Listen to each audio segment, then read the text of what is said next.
ఇట్లా పర్యటన చేస్తున్నటువంటి సందర్భంలో అనేక అంశాలు నా దృష్టికి వస్తూ ఉన్నాయి. ఒకటి, ప్రజలకు సంబంధించి ఏవైతే వసతులు కల్పించడంలో బీఆర్ఎస్ ప్రభుత్వం కాంగ్రెస్ ప్రభుత్వం విఫలమైందో ఆ అంశాలు నా దృష్టికి వస్తూ ఉన్నాయి. At the same time BRS ప్రజాప్రతినిధులు కాంగ్రెస్ ప్రజాప్రతినిధులు చేసినటువంటి అక్రమాలు ఆక్రమణలు దురాగతాలు దాష్టికాలు ఇవన్నీ కూడా నా దృష్టికి వస్తూ ఉన్నాయి.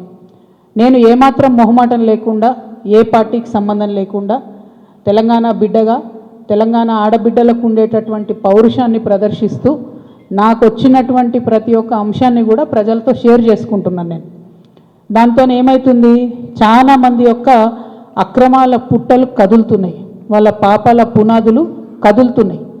దాంతో నా మీద దాడి ప్రారంభించారు. ఏంది ఈ దాడి?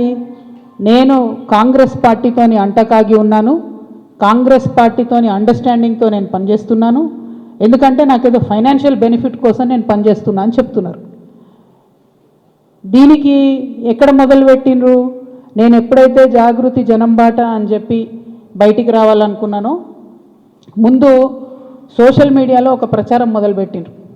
నా భర్త గౌరవనీయులు అనిల్ కుమార్ గారి ఫోటోను చూపిస్తూ దాంట్లో ఏవి రెడ్డి గారు అనేటటువంటి వ్యాపారవేత్త నా భర్త కలిసి ఏదో ల్యాండ్ లావాదేవీలు చేశారు, ఆ ల్యాండ్ లావాదేవీ వల్ల నాకేదో పెద్ద ఎత్తున ఫైనాన్షియల్ బెనిఫిట్ అయింది, అట్లా నాకు కాంగ్రెస్ పార్టీకి అవినాభావ సంబంధం ఉంది అనేటటువంటి అంశాన్ని ప్రజల మధ్య ప్రమోట్ చేసే ప్రయత్నం చేస్తున్నారు.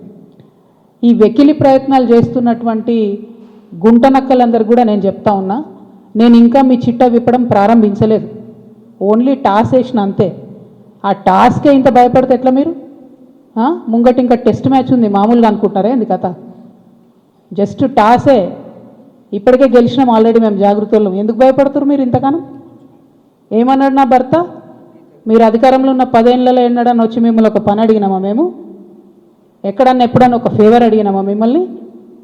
ఒక్క విషయంలో అన్నా అవుట్ ఆఫ్ ద వే పోయి ఏ ఒక్క మంత్రితోని కానీ కేసీఆర్ గారితో కానీ కేటీఆర్ గారితో కానీ హరీష్ రావు గారితో కానీ నా భర్త కానీ నేను కానీ ఏమన్నా ఫేవర్ తీసుకుని ఉంటే చెప్పండి, దమ్ముంటే చెప్పండి. మీకు ఊరుకుంటుంటే తమాషాలు చేస్తున్నారు.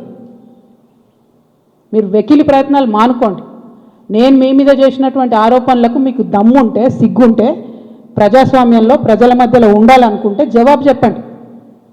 అంతేగాని నా మీద మొరిగేటటువంటి వాళ్ళందరినీ వదిలిపెట్టి ఏది పడుతుంది మాట్లాడితే నేను చూస్తూ ఊరుకుంటాను అనుకోవద్దు. నేనేం తప్పు చేయలేదు. బీఆర్ఎస్ ఉన్నటువంటి అధికారంలో ఉన్నటువంటి 10 సంవత్సరాలలో ప్రభుత్వం నుండి నేను 1 రూపాయి కూడా లాభం పొందలేదు.